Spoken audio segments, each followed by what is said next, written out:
Hello, it's Mish. I'm back.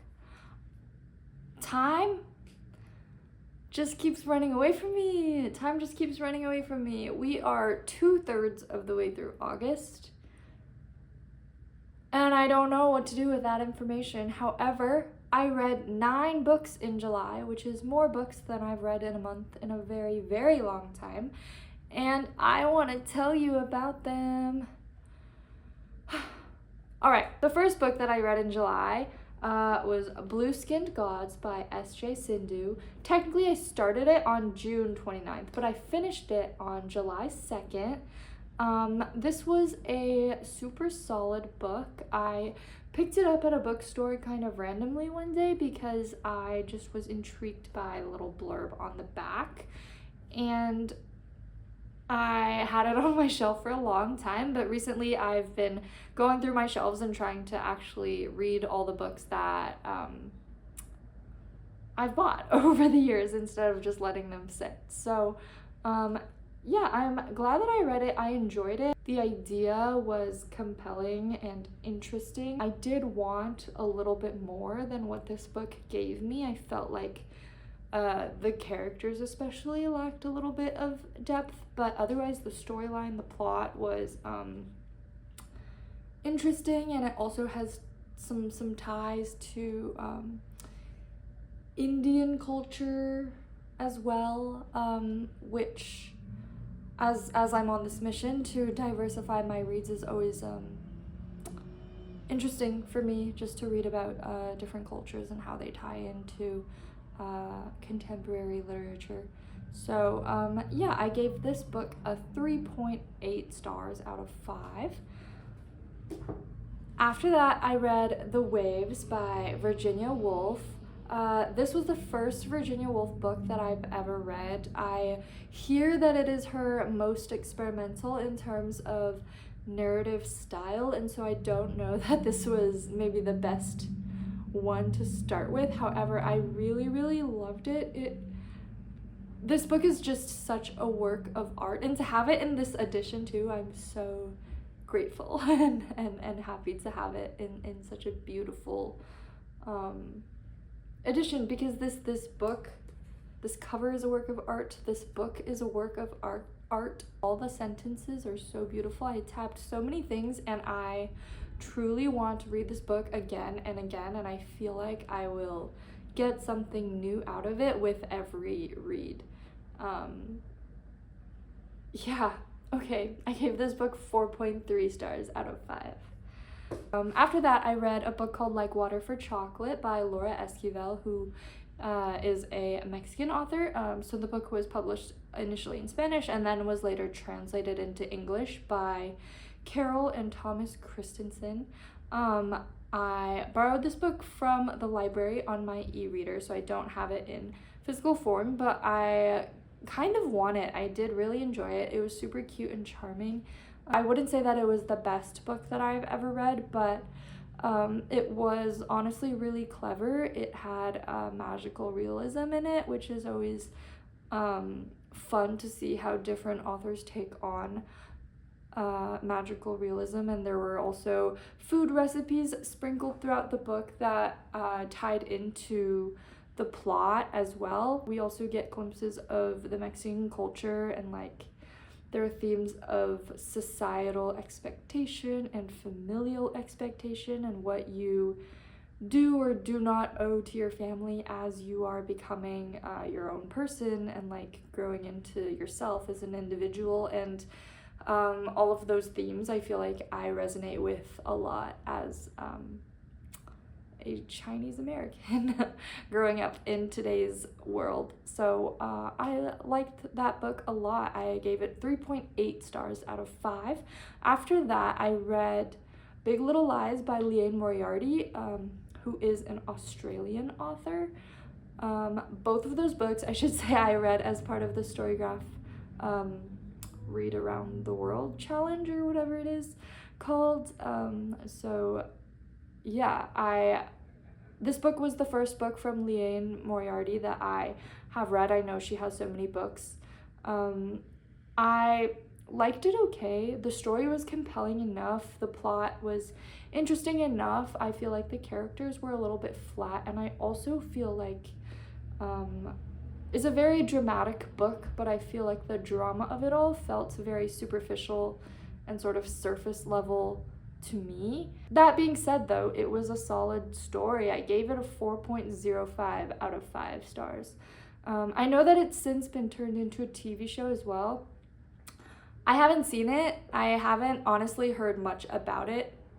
However, having now read the book, I feel like it would perhaps be a story that is more compelling to watch than to read.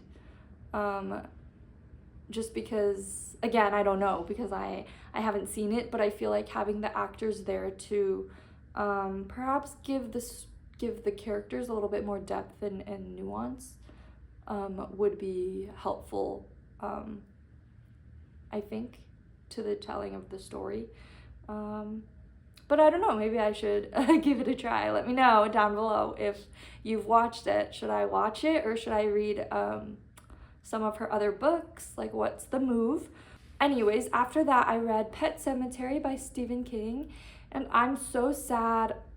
I'm so sad about this because I wanted to like it so bad, and everyone loves it, and I love Stephen King truly. I think he's a mastermind. I think he's one of the greatest writers of the current time, if not of all time. Like, I think he's just so good at what he does, but this book just didn't do it for me. I will say that it has been hyped up for me quite a bit, and so maybe that's part of the reason that I had like really high expectations, but it just felt to me like the pacing was all wrong. So I liked the story and I liked the idea, but it just, I either wanted this book to be longer so that I could have more depth of character, which is something that he usually does so well, but in this book, the characters felt a little bit flat for me, or I wanted it to be shorter, like maybe a novella, and like get to the point of it, because some of it felt a little bit like a drag. I think it could have gone in either direction and it would have been stronger than what this is in its current form. I'm so sorry. I gave this book 3.6 stars out of 5. So again, it wasn't bad. It just did not live up to my expectations, and I'm so sad about it, but that's okay. I still love Stephen King, and I will continue to read his books for sure. After that, I read Ghost Boy by Martin Pistorius. It was written with Megan Lloyd Davies. This is nonfiction. This is a memoir. I found this book to be very compelling in its story, and it made me just feel very grateful for my body, and especially for my capacity to move about the world and to dance, because I can't even imagine what it was like for him to have lived in his body the way that he has. Like, the idea of being trapped inside your body, I can't even imagine. So this book was very compelling. It was an easy read, easy as in, you know, the writing is very approachable and it's like quick to get through. It's definitely not easy in content. It's pretty heavy, but I think there's also a glimmer of hope throughout as he starts to learn how to communicate and put his voice out into the world. And I think it's just a testament to how we all are so much more than what meets the eye. And I think people try to put us into boxes and try to set limitations upon us, whether it's based on our race or our gender or disabilities or illness and whatnot. But we're all like people, you know, like we're all whole humans, and we all are so much more than all of those things. Okay, super solid book. I gave it a 4.2 stars out of 5. After that, I read The Catcher in the Rye by JD Salinger, which I know is a book that a lot of people had to read in high school. I did not. for whatever reason, in my class have to read this book. I kind of wish that I had. I feel like it's a book that I would have actually kind of enjoyed in high school. I thought the writing in this was approachable. I feel like the writing in a lot of what we consider to be classics is sometimes a little bit hard to understand just because of how language has sort of shifted and changed throughout the decades / centuries. But this one was okay. The narrative voice, the voice of the main character, of the narrator, is it got on my nerves a little bit. I'm not going to lie, it was a little bit annoying. However, I think that's good, and I think that's a testament to how consistent and strong the writing of the voice is, because it feels so real, and like I can picture him like walking the streets, and I feel like I would know exactly like the kinds of things that he would say. So yeah, I gave this 3.85 stars out of 5. After that, after The Catcher in the Rye, I read Earthlings by Sayaka Murata. It was translated from Japanese to English by Ginny Tapley, I believe her name is. And I have no words truly to describe this book. I can't in good faith recommend this book to anyone just because of how weird and honestly disgusting it is, especially towards the end. I don't really know what the author was going for with this book. I feel like there are glimpses of societal commentary that were coming through a little bit for me, and I think I would have liked to see more of that. For me personally, I think the weirdness and the grotesqueness of some of this book was just a little bit too much. Like, it overpowered and overshadowed, I think, the societal commentary that was trying to be made, and made it a little bit less effective than it would have been otherwise. I do think, however, that this book would appeal to some people, and so I don't know, do with that information what you will. I gave it 3.25 out of 5, which feels not, super low, but I feel like I don't really rate things under 3 stars usually, unless it's like a really, really bad experience. This definitely wasn't my favorite reading experience, and I remember towards the end I was reading it at like a coffee shop, like a bookstore cafe,